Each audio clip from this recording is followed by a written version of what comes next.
Welcome to today's webinar. County Health Rankings and Roadmaps is a program of the University of Wisconsin Population Health Institute.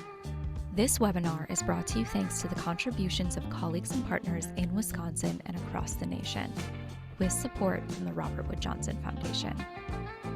It is produced in collaboration with Healthy Places by Design, an organization that advances community-led action and proven strategies to ensure health and well-being for all. The University of Wisconsin-Madison occupies ancestral Ho-Chunk land, a place their nation has called Dejo since time immemorial. UW-Madison respects the inherent sovereignty of the Ho-Chunk Nation, along with the 11 other First Nations of Wisconsin. This webinar will be recorded. All speakers' views are their own. Guest bios and slides from today's webinar are available on our resource page. We will share a link to the resource page when the webinar begins. Stay up to date on all things CHR&R. Find us on Facebook, Twitter, and LinkedIn. And if you haven't already, sign up for our newsletter by scanning this QR code with your phone's camera. It's the best way to find out about upcoming webinars, our podcast, and our latest tools and resources. Your facilitators today include our host, Erica Burrows-Girardi, with support from CHR&R Communication Specialist, Colleen Wick, and the Collaborative Learning Director from Healthy Places by Design, Joanne Lee. We invite you to continue the conversation immediately after the webinar in our discussion group. Joanne Lee will be our lead facilitator. And watch for a chat from Colleen for details on how to join the group after the webinar.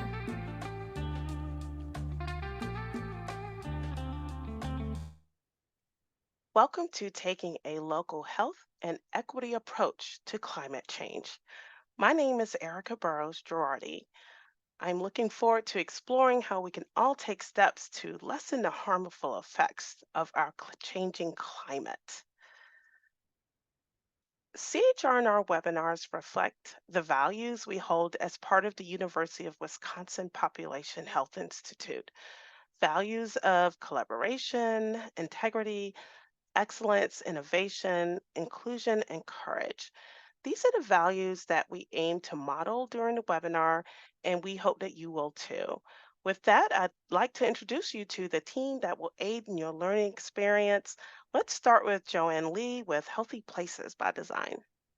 Hello, Erica. Thank you for welcoming me, and welcome to everyone in our audience. Folks, we want to invite you to join the conversation with us and engage with us during today's webinar. Now, there's two ways to engage. The first is you can open the Q&A box. I will meet you there.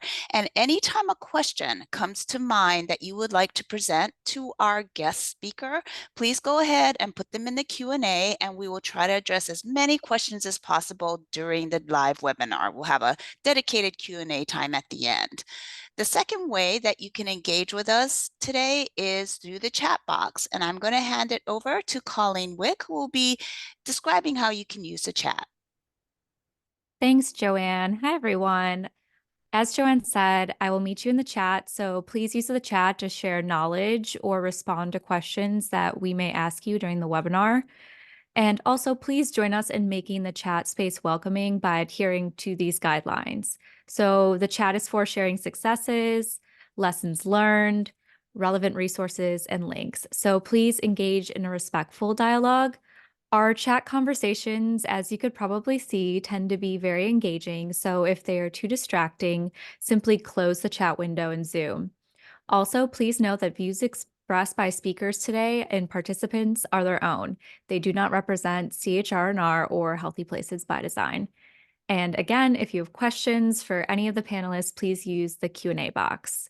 And now I'll pass it on to our technologist, James.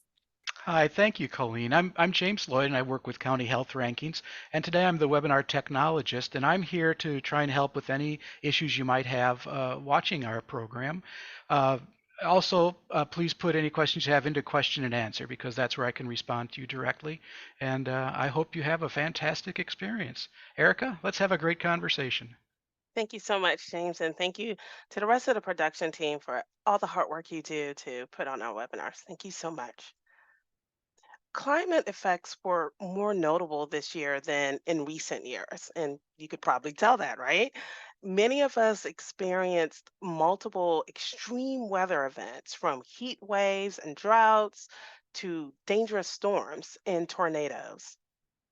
And according to the American Public Health Association, most of us associate climate change only with air pollution, but our changing climate is responsible for so much more.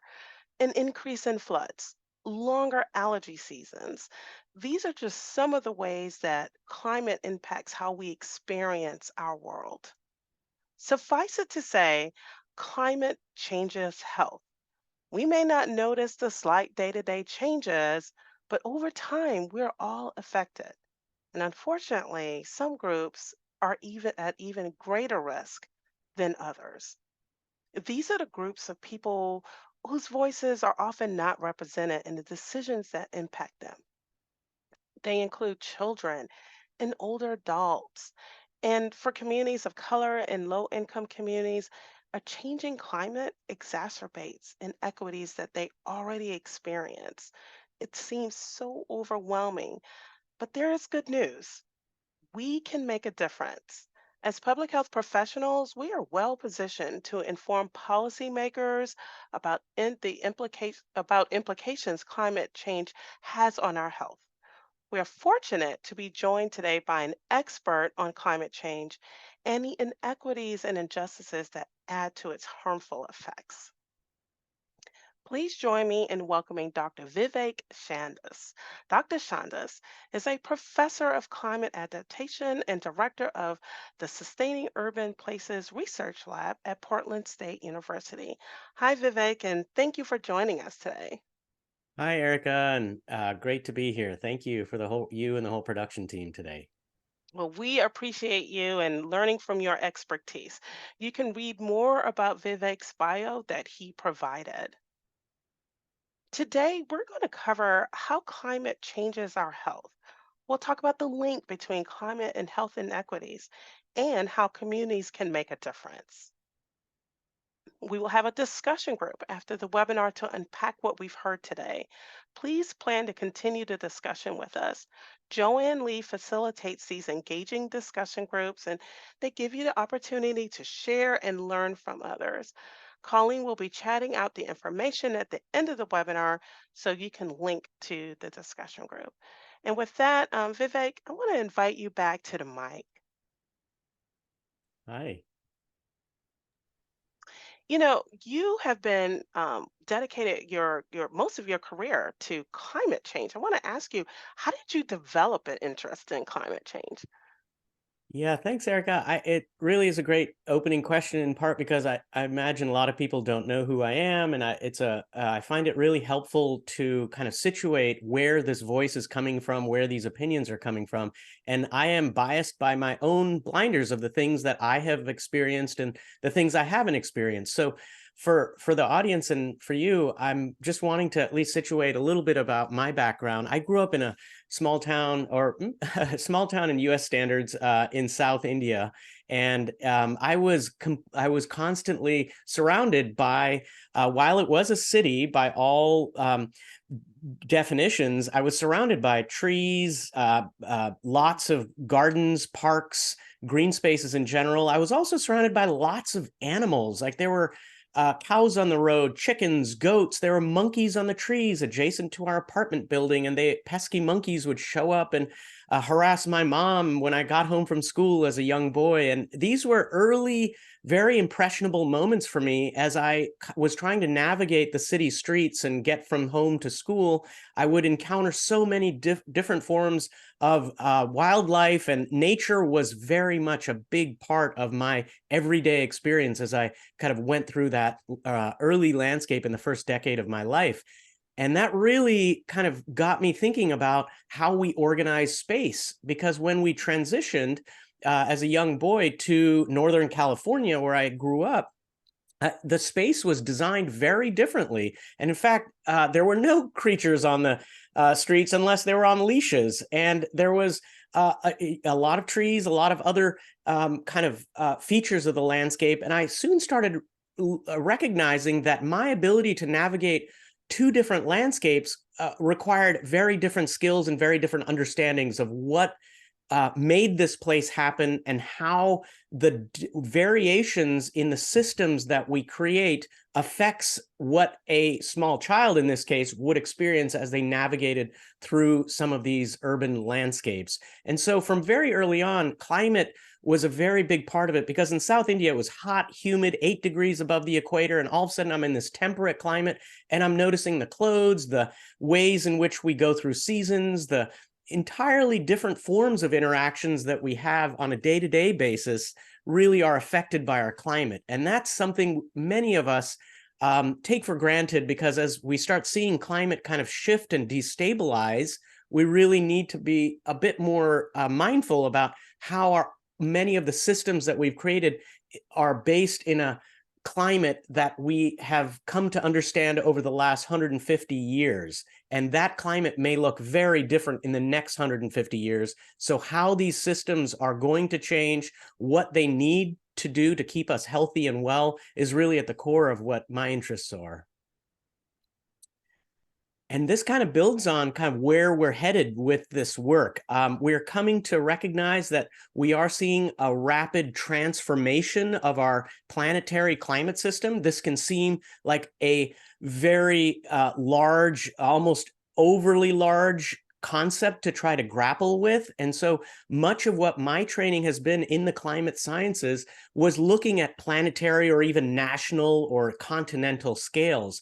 And there was something really challenging for me about it, because I think a lot of us know the environment through our own experiences and the things that we try to grapple with on a day-to-day basis. And when we're talking about 2 degrees or 1.5 degrees, as the COP summit right now in Dubai is getting into, it's very detached often from the day-to-day experiences that many of us have and the kinds of things that we encounter on a day-to-day And as we talk about the climate age, one of the things that I'm really hoping we can talk about is how to take this planetary concept, which is real and important and really, really prescient for us to get into, and bring that down to kind of the lived experience of everyday folk. And that, to me, is where the climate age and our ability to respond effectively, cope with it, and build public health systems that respond effectively is really at the core of this work. How do we actually bring it down to the ground? And that's really at the core of much of the work that I'm interested in. Yeah, And so I'd love to get into that a bit more. Yeah, I was just getting ready to say I'm looking forward to us really getting into that and breaking that down. Yeah. Thank you for that lovely opening and sharing how you got interested in this work. I want to start with a little bit of basics, because we know that climate change affects our health. I mean, but can you share some examples of how that happens? Like, how is our health actually impacted by the climate?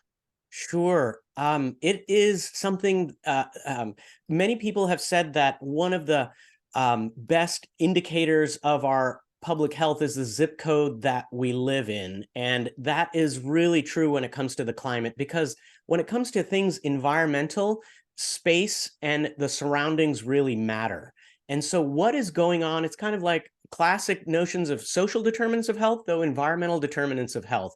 When we build cities or regions with lots more dark surfaces, when we think about places that are lacking vegetation, or there's a lot of heat or other pollution generated in a local environment, that can really lead to some pretty severe health consequences, as we know. We have a long list of environmental injustices that have played out in places around the world, and the US is no exception, where we have the developments that go in that exacerbate things like extreme heat, which is an area I've been spending a lot of time on recently.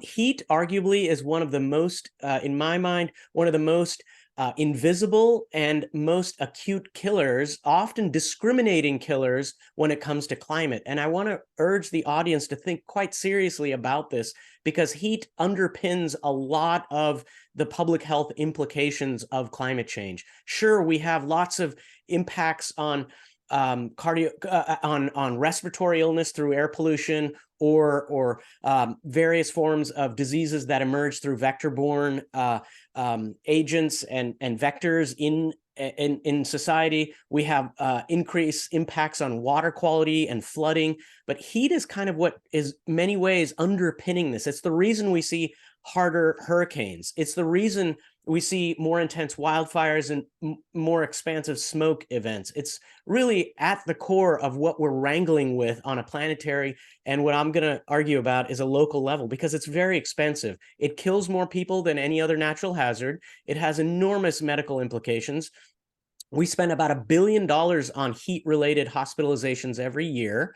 And that number, a paper we're about to publish this spring, is going to show that by 2040, that's going to be 20 times that amount that we'll be spending on heat if we're not taking direct action. It has implications on our pocketbook through energy use, by cooling our spaces. It has implications on crime. It turns out human behavior is very responsive to local temperatures, and when it gets hotter, we see actually more aggression in humans. And so, yet there's a lot of evidence that seems to be missing from being able to take effective action on this. In fact, there's no federal agency that looks at heat. There's often not a local agency that directly squares with heat. So extreme heat, as we've come to recognize, is one of those areas of climate where I think we really need to be spending a lot more time in the coming years.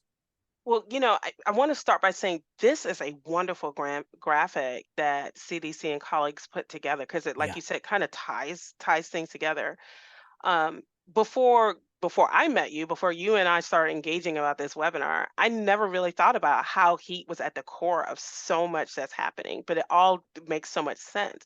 And there's the other thing I want to point out that you added on this slide, Vivek, and it's that policymakers often lack the evidence on urban heat and its impacts. I know a lot of the work you're doing is collecting that evidence and making it available.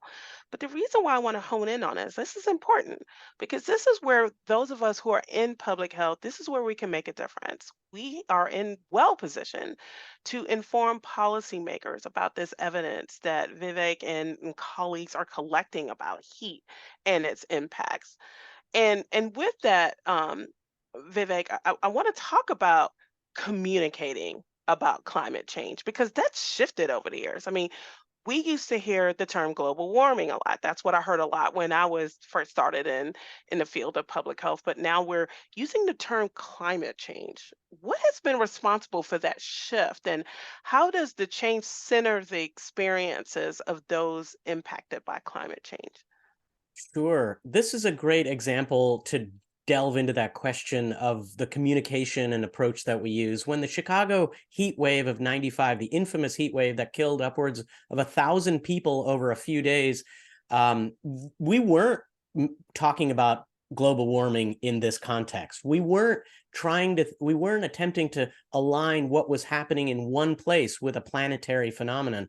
The science of climate change has really evolved over the last couple of decades, where now there's an entire field called attribution sciences that takes every individual weather-related event and looks at the probability of that being directly affected by a changing planetary condition. So as a field, we're changing in this area. And when we saw those 1,000+ people very unnecessarily die in Chicago, we weren't talking about global warming. Global warming is, there's some evidence that suggests the term has been really taken by a lot of large, particularly politically oriented interests that wants to kind of make something warm and cozy, as opposed to acute and extreme, which is what is really happening. It's more of a global weirding that we're seeing on a planetary scale than we are like a cozy warming that happens slowly over time.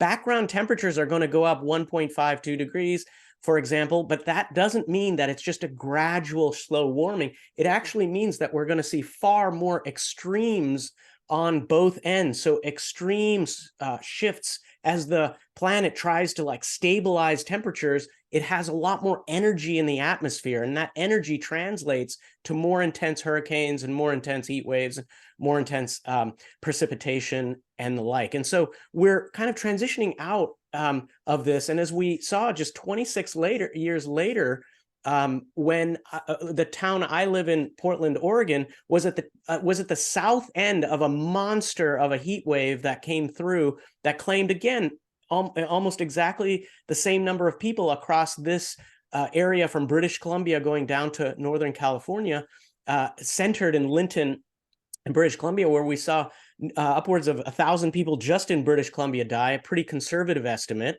And this really was directly attributed to climate change. There are studies that came out not long after this saying that, it was a 1 in a million likelihood that this happened this didn't happen as a result of climate change. So it was very clear that this was directly attributed to it. And in terms of health impacts, we saw a very similar graph emerge. Early June, that's when summer is just starting to pick up. It appeared, and people weren't acclimatized to the heat. They were still kind of coming out of a relatively cool spring, and boom, we had 116-degree average temperature. Our team measured, actually, during this time, I went out with my son with our temperature sensors and went around the region, city I'm living in, and I actually was able to measure upwards of 25-degree difference between one part of the city and another at the same time. And that's what really has got us thinking about, like, what can we do about this? So that's kind of where we are at a field. 26 years later, we're seeing the same event occur. And the thing that really hits me in the heart is that it almost feels as if we didn't really learn from what had happened in the Chicago event, or the 60,000 people who died in Western Europe in 2003. And we're still catching ourselves really flat-footed and kind of unable to be prepared, despite the fact that public health is one of the most kind of preparation-oriented and kind of ready to address these impacts and follow up with communities in a very direct way, but yet we're still finding ourselves not able to grapple with this. Right. And I'm going to continue to talk about this heat, because you're saying how extreme heat is just so dangerous to our health. And this is where we see the health inequities become more apparent. Let's talk about a little bit how we see the worsening of health inequities simply because of extreme heat. Sure. Yeah, so it turns out the evidence for heat is not great. We have often one measurement for an entire metro region. Like Chicago, we had the airport that tells you essentially what the temperature is.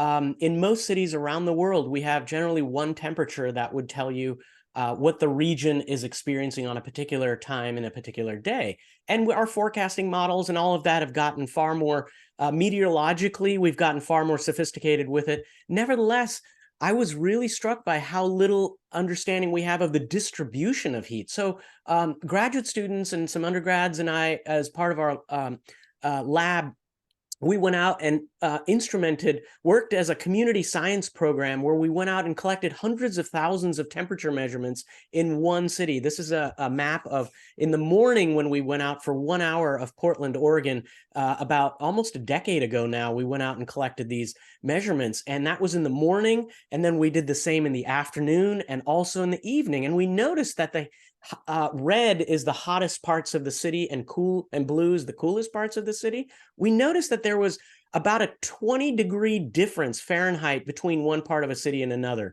And that was really telling. And then when we looked at who's living in the hottest areas, we noticed immediately that they were folks with the least formal education. They were folks with limited English proficiency in this case. There are folks, it was neighborhoods that had high racial diversity and extreme poverty, and that there were far fewer coping systems nearby. The public health system opens cooling centers, but yet those cooling centers were often far away from these hot spots, literally and figuratively hot spots. Mm-hmm. And that really brought us to kind of recognize that there must be something else going on here. And we then conducted this in several other cities soon after and finding very similar patterns. That's where we scratched our heads and said, wait, what is actually going on here? why are we seeing a lot of the lowest income communities of color, older adults who are often living alone, living in these hottest areas? And when I asked my colleagues about this, I got very few satisfactory answers. So since you brought this up, Erica, the slide, I can't help but want to dive into this in terms of. Go ahead, because lo and behold, what you found. This was the first study of its kind of trying to bring together climate housing.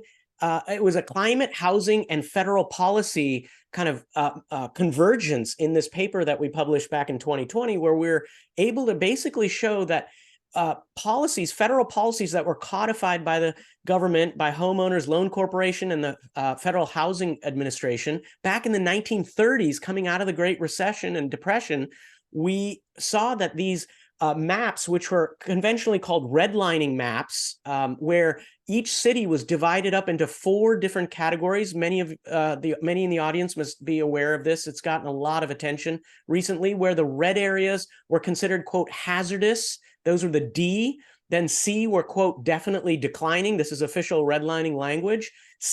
B was A was best, and B was definitely desirable. And it continues in that way to divide up each city into these 4 categories. And then when we looked, why were these hottest areas where the lowest income folks were living, or communities of color were living, it kind of was an aha moment for me. And it was like one of the biggest aha moments of my career, because it was basically showing that policies that were put in place almost a century ago were having a direct impact on not only what was happening in terms of the land cover. These are like, you look at the D areas here, the, quote, hazardous areas where communities of color, low-income immigrant communities were living. They had orders of magnitude more what we call impervious surface. So that's like asphalt and concrete and very big buildings that would kind of cover up the land. Whereas in the A areas, there was actually more tree canopy than there was impervious surface. And when we talk about heat, this impervious surface is a very important feature. It absorbs the sun's radiation. Just a moment of thermodynamics here. It absorbs the sun's radiation, and then is very dense material. It holds it and then emits it back out into the ambient environment where people experience it, and their homes are warmer as a result of this impervious surface in these neighborhoods. And so these red areas and yellow areas across the country, 108 cities that we looked at, consistently had more impervious surface and less tree canopy, and were consistently hotter. And so this was a direct link to a federal policy that's affecting our health and well-being today. And Vivek, an example of those impervious surfaces would be like concrete and lots of pavement, just to be clear. Yeah. That's exactly right. Yeah. And I mean, the local process is interesting, because as a person who spent a lot of time in the urban planning field, I can tell you that, when an area is disinvested in, like the D and C neighborhoods, when there's active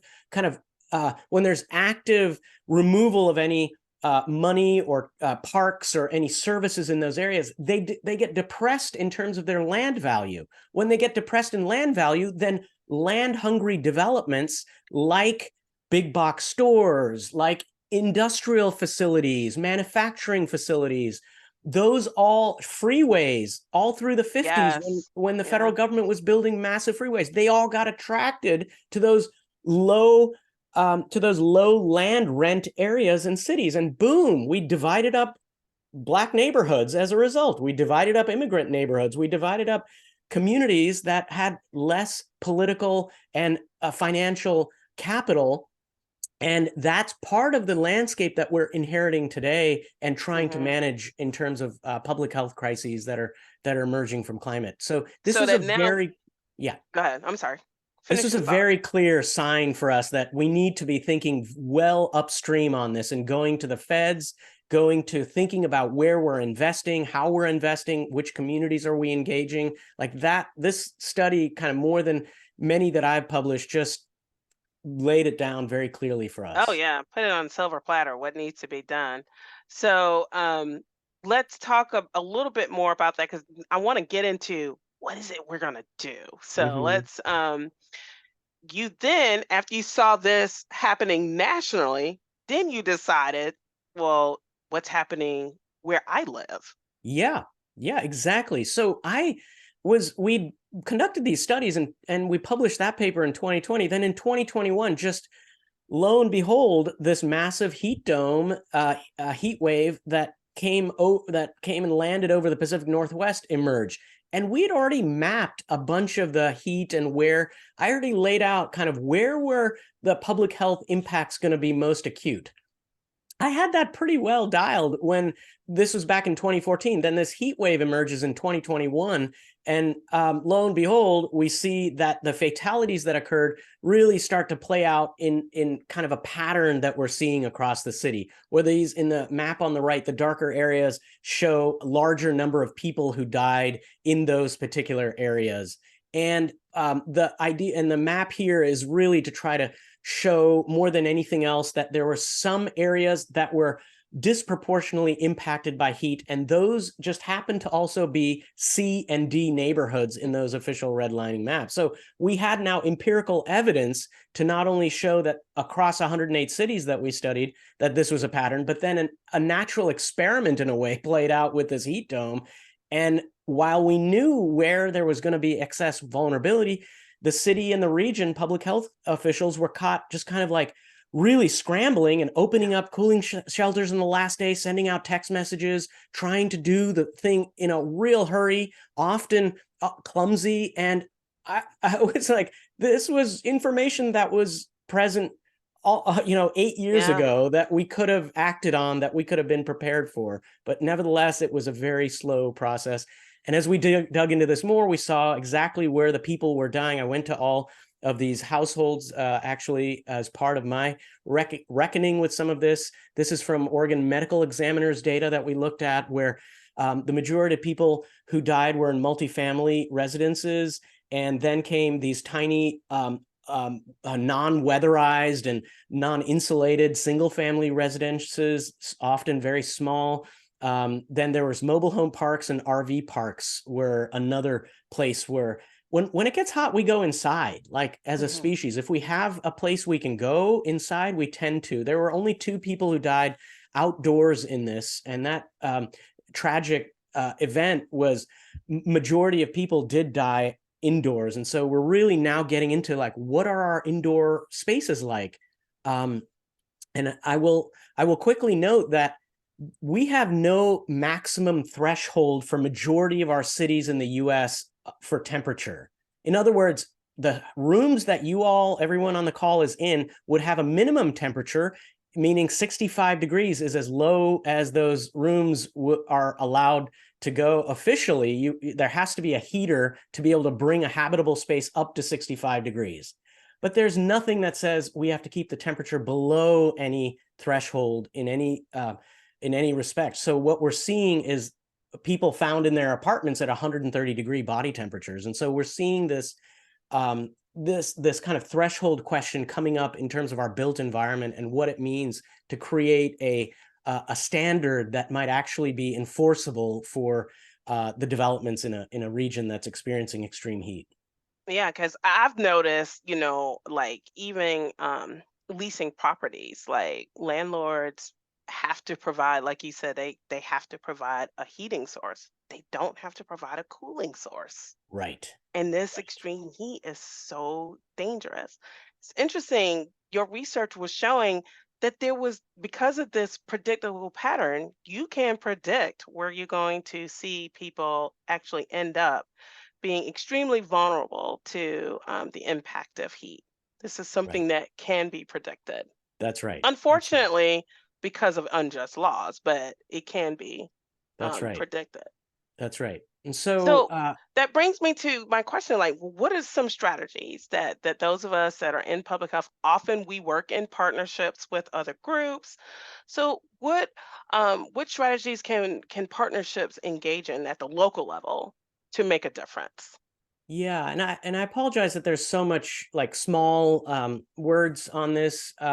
I really want to just point you to a paper that just came out a month ago by I worked with some colleagues at Harvard to basically put together response to this heat wave because there's a lot of public health interest in this. So we collaborated on a project to kind of think about what are some of the recommendations. And this is just a start. I want to note that this is just a start. I like to think about it as immediate, short-term, medium-term, and long-term approaches. And this was just an attempt for us to start getting down on paper some of the things that are starting to show some effectiveness in terms of local response to heat. And so from the immediate response, I mean, really thinking about screening at healthcare facilities to identify high-risk individuals for health impact. So those are, we don't often have medical doctors asking about kind of the likelihood that somebody would be impacted by a heat wave. That's something that's often left off the table. So really involving screening processes to ensure that we have folks who might be, for example, having pre-existing health conditions, or maybe really isolated, what we're noticing, and also those who might be on specific medications. Heat often affects that as well. So those are the types of things we can do immediately, like not very difficult. We certainly need to be thinking about AC and heat pumps, and of course that drives a whole conversation about contributing further to the climate crisis, because if your heat is coming from an energy source that's using fossil fuels, for example, you're contributing more, and our energy grid in some regions are not able to have the capacity to be able to get all of a sudden another 50% more AC units showing up, because AC units are very energy hungry.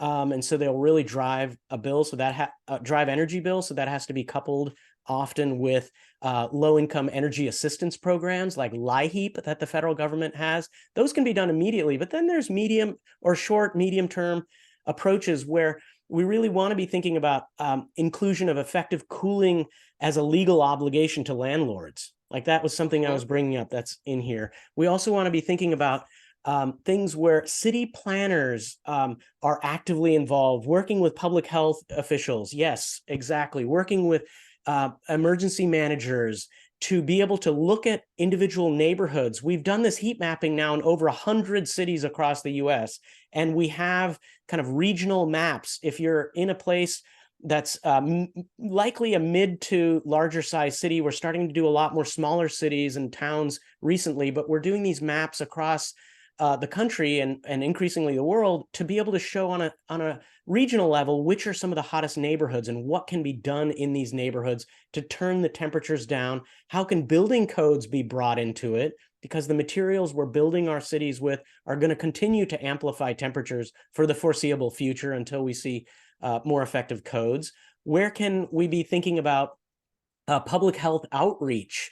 How can we be engaging community health workers in this process? How can we be engaging a community emergency health worker? So deployed a core of a climate core of sorts that would go out during these extreme events to help make sure people have water and safe place to stay cool and have transportation to get to places, for example, etc. So this is all in our this is all in our toolbox. We have this.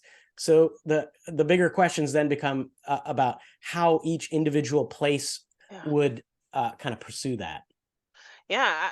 Well, first of all, the strategy list that you gave us, like you said, we don't expect you all to read this. However, I love the fact that you put it in here because it just shows the breadth of strategies that are available. Now, link to this article is included in the webinar resource guide that you'll get tomorrow.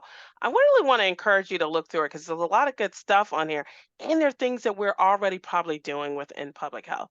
Vivek, before we go on to the next slide, I love the fact that you are making these ties between people that we are already working with in public health, community health workers, for example, can play a major role in helping to mitigate the impacts of climate crises on people, especially our vulnerable populations. A lot of us have partnerships with emergency management. This is a new way to think about how emergency management can be helpful in climate change. Because, like, I know you and I were having a conversation earlier, and you were saying emergency management is all up in this because they're there with when the hurricanes are happening. They're there, unfortunately, when people are suffering from heat strokes, but they're there when the climate crises are occurring. Absolutely. Yeah. Absolutely. And but you talked about, you hit on this earlier, it still seems so overwhelming and unmanageable.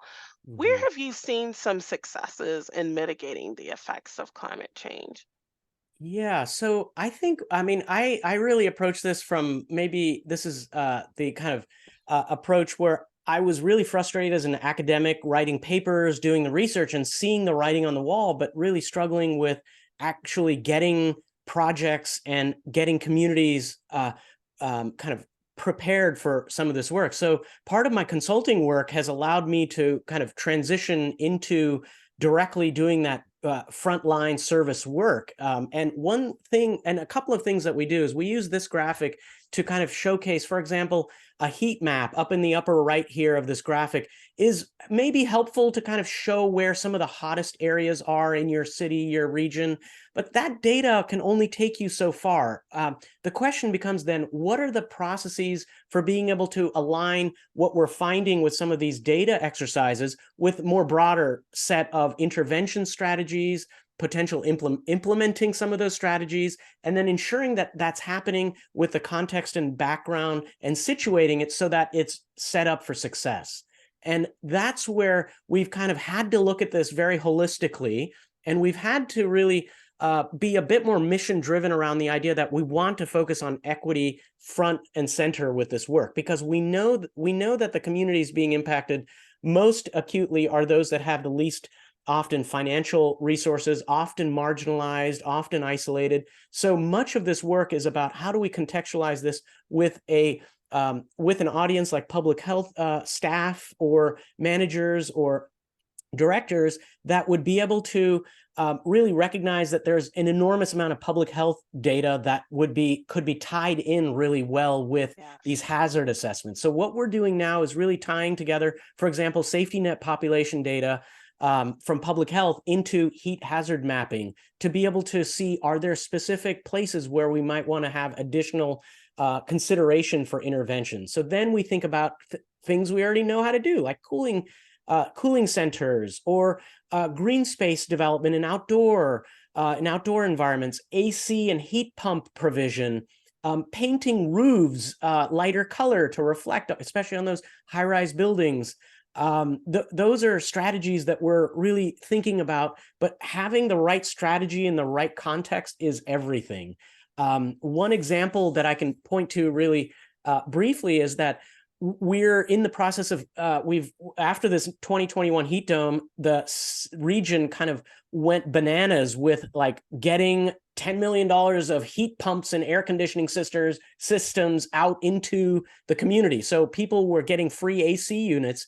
And I kept asking, like, how are they going to pay for this? Like, you're going to Right. give poor folk a bunch of really expensive appliances that often are kind of very nuanced how you run it, and they may not have experience with this. So one of the things our team is doing is actually conducting we're in the process of conducting interviews as part of a Sloan Foundation grant, conducting interviews with several dozen of these households that are receiving these and about to receive these, to understand kind of what are some of the bottlenecks for using it. Are they seeing what's happening, what's not happening? Because we have, again, limited evaluation in this work so far, and we're investing increasing amounts of resources and implementing lots more things. But our team is kind of continues to go back to it's not going to work in all places the same way. So how do we actually make sure that we're putting the right kind of interventions and types of guidance that we're providing in the right places? So really kind of walking through this Yeah. process step by step is really what we're interested in at this point. And the steps in this process is probably looking really familiar to those of you in our audience, because stakeholder map, community engagement, Right. policy scans, capacity assessment, these are the things that we do in Yep. public health planning. And then here, you got the ABCDs of the work ahead. And I want you to tell us a little bit about the work you do there at your lab. But while you're telling us about that, I want the audience to think about these ABCDs, because when you look at them, this is actually how you advance equity. Vivek, tell us a little bit about what you're doing at the Sustaining Urban Places Research Lab, and that's there at Portland State University. Your research is so exciting, and I didn't want to close the webinar without you getting a chance to kind of talk about all the good stuff you're doing there. Sure. Yeah. And thanks, Erica. It's great to plug the work, but I'm also just wanting to do the work. It's kind of like we want to get folks familiar with these concepts. We want to try to make more inter and transdisciplinary connections across different sectors. And part of what this work is trying to do, and I'll just point to a couple of books that I've had the privilege of participating in and contributing to. And really what we're trying to do with Collaborating for Climate Equity is the A and the B. It's like getting into acknowledging that we have decades of injustice in landscape planning and the built environment that we're inheriting in some ways and have legacies will in many cases amplify climate's impacts. And so how is the built environment designed in your community that may mediate some of those impacts? And then of course, trying to work with communities. In this case, it was researchers, practitioners working together in this work and case studies, numerous case studies from the Western Hemisphere to kind of think about how we can do this together and looking at specifically through a climate lens and through an equity lens with the communities in specific case studies here. And then in this work with the National Academies is really interesting. There was an opportunity to participate on a panel where we're looking at federal policies and how federal policies have really affected some communities disproportionately through segregation policies, through marginalization, through erasure of populations. And that's where we really wanted to center those facing these impacts first and worst. And then, of course, using kind of the previous graphic of a systemic or a systematic approach to doing the heat action planning, we wanted to kind of do that work with this federal policy work of decision guidance that really uses a holistic perspective and kind of builds from that. Our work is just getting started in this area. It is an enormous amount of work to do still for transforming systems that have been in place for a long time. And I'm just grateful that at least there's a community of folks who are interested in doing this work together. So just, leave it at that, not to go on too long. I want to thank you so much for everything that you have shared with us. I know there's questions, so I'm going to pause for a second, but I want you all to see that Vivek has listed his contact information for those of you who want to check in with him later. Maybe tell him about all the good things that you're doing at the local level, and don't forget he's going to be joining us in the discussion group. So we'll be able to continue some discussion with him there. So thank you so much, Vivek. And I'm going to pause and ask Joanne to come and field some questions. Sure. Thank you so much, Dr. Shandas and Erica. So just to let you both know, there's a ton of questions. We're not going to be able to get to all of them during the live webinar. So I encourage folks to come to the discussion group. But Dr. Shandas, I would like to try to get through like 5 or 6 of these questions just to kind of give you a sense of how you might manage the time. But the first one is if you could briefly talk about the link between heat in our environments and fossil fuels consumption. Sure. Yeah, that start with the easiest one first. Oh, yes. boy. Think it harder.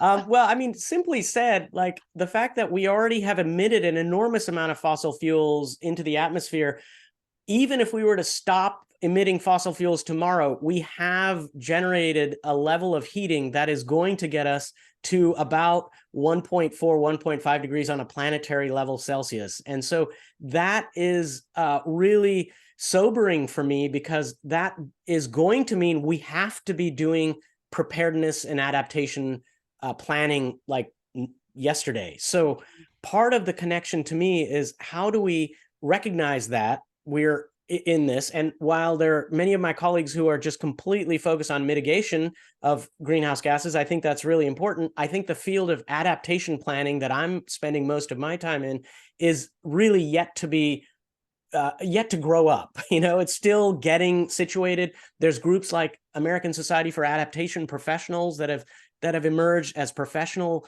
kind of trade organizations to be able to hold space for conversations as different sectors try to figure this adaptation work out. But it has to be a both and in this case. Yeah, great. Thank you. The next question has to do with climate change, or that term. You mentioned that there is a lack of policies to manage heating well and cooling standards. And several folks wondered, what can we do when advocacy, talking to politicians, decision makers is so important, and they may deny that climate change is real? And even from a public health practitioner standpoint, Andy mentioned that, when it came to tree canopy, some public health agencies say they have nothing to do with urban design or climate. So can you talk a little bit about how do we sort of get around this hurdle of convincing folks that this is a real issue? Yeah, I mean, I don't tend to lead. I mean, it's interesting because as conversations framed around climate and public health, I have found that, especially in communities that I've gone to, that I get blowback relatively quickly when I bring up the C word, climate. And so what I've tended to do is often lean into the lived experience of the region. And what is it that we know about temperatures in that region, about precipitation in that region, about trends that are relatively easy to illustrate on a graph or on a table or something relatively easily accessible. And I've pretty consistently been able to show that temperatures have continued to go up pretty much in every region that I've worked in. And as a result, it's not necessarily about climate per se. It's about if this pattern continues, like, what do we do about it? Like, how do we make sure communities are safe? How do we make sure if we have another 5 degrees Fahrenheit on an average day in a city, like, is that acceptable? Is that something we want to do any work with? And I approach it curious. I approach it with curiosity. I approach it with openness. I approach it with the simple facts of what we're able to measure pretty directly in the ambient environment. So that's kind of the approach I take. It's maybe a bit more related to my kind of immigrant status in the U.S. and kind of coming at this a bit softly that way, but I kind of don't necessarily lead as hard with the climate as some of my friends and colleagues do. So that's at least, and I think each of us will find our own way to approach this in the communities we work in. It's great advice, though, because you really bring it back to the experience, and decision makers, should be having the same experience with heat and cooling. And so to just focus on that versus a right or wrong about Right. evidence or lack of evidence is really good advice. Right. All right, the next question. You did offer a really great strategy about cooling centers in terms of making heating management more accessible and more equitable. Do you know of any best practices? So you talked about how elderly foreign-born folks maybe had less access to cooling centers. Can you talk about best practices, maybe just not only in access, but of cooling centers themselves? Sure. Oh, it's a big one. I've talked to many communities now that say I'd never go to a cooling center. And I'm really curious, like, what is that about? Why are you not interested? There's a free food, a free drink, a place to lie down and stay cool through this hot period of time. And many of them, so it's a combination of things. I categorize them into kind of generally a sense of feeling welcomed in a space. That's a big set of responses I've heard. So that has everything to do with translation and language, and folks who may not be able to necessarily navigate the processes of a cooling center, the feeling of belonging there. That's a whole set of things. There's also another set of things around comfort, and that comes up even though it's a cooler space. I've heard a lot about people not feeling comfortable or necessarily safe in a cooling center as well. That's come up as a set of responses. And then third, I've heard is that it's really inconvenient. It's really hard to get there. And, we're often in public health, I've talked to colleagues, they're opening libraries as cooling centers. And think about a family of, 3, 4, 5 showing up with, dog or cat in tow and trying to set up for a few days. I mean, it's a space that's not really conducive or necessarily set up for the response and the need that we have. And it might be a good like short-term fix, but we seem to be continuing to do that ineffective opening of specific kind of buildings over and over again, and that's really concerning to me. So accessibility, kind of safety, comfort, and then belonging are three general categories that I tend to think about. Great. And I love that you mentioned the example of folks, with animals, for example, and young kids um, that partnerships, for example, my local animal shelter, in times when folks have to evacuate, they take the animals so people can go to these warming centers and the shelters. So those partnerships are really Right. important. Right. Yeah. That's great. That's great. All right, so this question is an interesting one because we know that doing this work, particularly long term, takes resources. Yeah. And so Megan was wondering how local governments might be leveraging things like the Inflation Reduction Act or any other type of funding that you may be aware of to address extreme heat and weather. Sure. Yeah, it's a great question because in part what I've noticed in my own work in this over the last 20 years is there is a recognition that heat, it almost feels like 2023 was the year that heat arrived. It is on record, at least in 2 weeks we'll know this, or maybe 3 weeks we'll know this for sure, but it's 99.99% sure that 2023 is going to be the hottest year in recorded history of the planet. So that is a moment in time that we're living through where we are recognizing, not only from a data point of view, but from an institutional and administrative point of view, that heat is really an important thing and that it often falls through the cracks when it comes to effective response, a long-term response. So from an Inflation Reduction Act and various other resources that are available, I have, in my 20 years, not seen as much attention to this as I have in the last year. Wow. There's an enormous amount of money. FEMA, in fact, that FEMA doesn't see heat as a natural hazard, just as a side note. So therefore there's not federal money that suddenly appears when there's a declaration of a heat emergency. And that's important because a lot of local agencies are left on their own to respond, and that can, be very idiosyncratic at times. So the money that's showing up are often through grant proposals, which I find tricky because having a nonprofit organization that has relatively limited capacity to apply to a federal grant is no small task. Yes. And so what we need are a set of enabling conditions that allow organizations to apply for to the U.S. Forest Service for green space in spaces, engaging what the Forest Service calls disadvantaged communities in the work, centering disadvantaged communities in that work. There's FEMA that's just starting to put out a lot more money on heat mitigation. EPA has started to put out a lot of resources in this, and I'm really hoping NIH will follow suit, and CDC, et cetera. So it is starting. We've got a kind of a domino effect, and I think every federal agency is trying to figure out how they can participate in this. And of course, NOAA is the kind of weather entity, so they've been involved in this for quite some time. Really helpful information to just kind of know where the gaps are with coordination of federal and then trickling down to local response. And there's going to be a ton of discussion in the discussion group based on the Q&A. So I hope to see many of you there. Thank you so much, Dr. Shandas. Sure. We all deserve to live in a world free of toxins, a world where we can be cool when we need to be cool, a world where we can be warm when we need to be warm, a world where we can all thrive. And we all have a role in creating that world. So I want you to check out our What Works for Health Climate Change curated list. You will find evidence-informed strategies to climate change interventions. And of course, we will have a link to that curated list in the webinar's resource guide.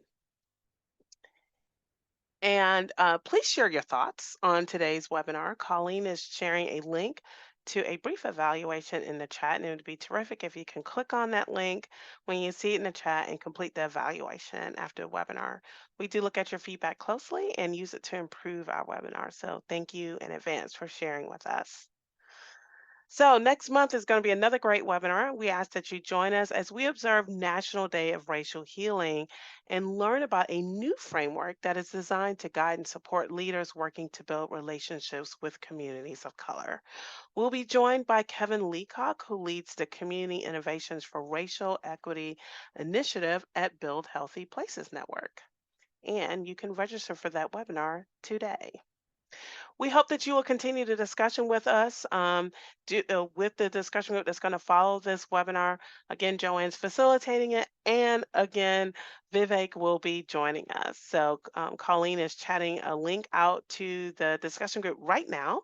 And so we ask that you please join us. We also ask that you please stay in touch with us through social media and by subscribing to our newsletter. I want to thank Dr. Vivek Shandas for sharing his wisdom with us today. And thank you for all that you do to advance equity in your communities. And best wishes for a happy new year. I look forward to seeing you next year if you're not going to be able to join us today in the discussion group. And take care. See you next month.